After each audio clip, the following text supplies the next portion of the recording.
Guten Tag. Today we're going to talk about a grammar topic, which is going to be using the dative case with certain prepositions. The dative case is yet another way to say the. So far, we've been working on using the nominative case, and that's the normal way to say the, der, die, das, or die. We've also talked about the accusative case, and that's where der changes to den. All the others stay the same. So it would go den, die, das, die. With dative case, every way that we say the is going to change.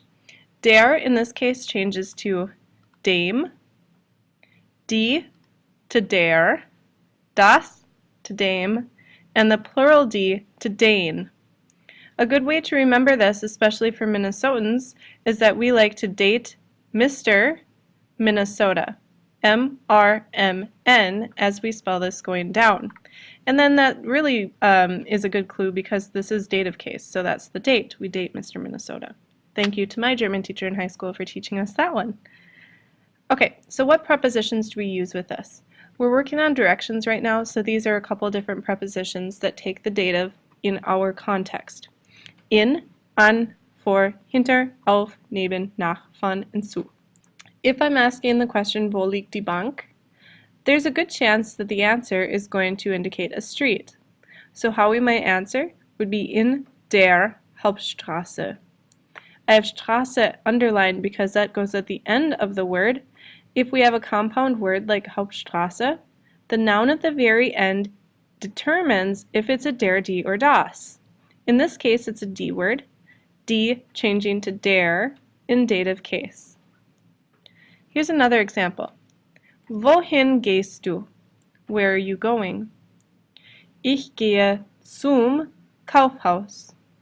You're going to notice that the red highlighted letter here is just an M. In German, just like English, we have some shortcuts that we can take. I could extend this to say Ich gehe zu dem Kaufhaus, but in this case I'm abbreviating it. Ich gehe zum Kaufhaus. Again, Haus is a das word. Das changes to dem, so this becomes Ich gehe zum Kaufhaus. Wo liegt die Polizei?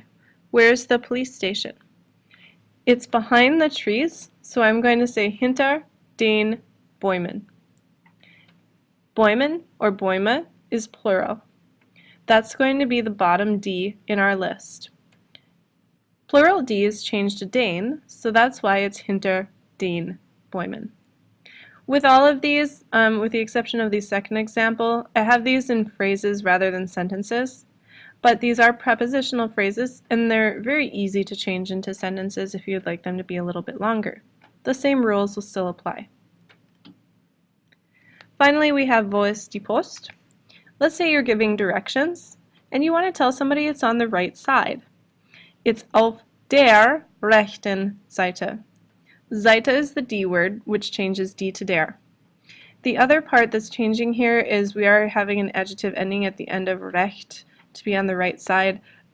We haven't talked about that in our course yet, but that is also being impacted by the dative case and the D changing to der. So when we practice directions, it's important that you have these in your Notizen.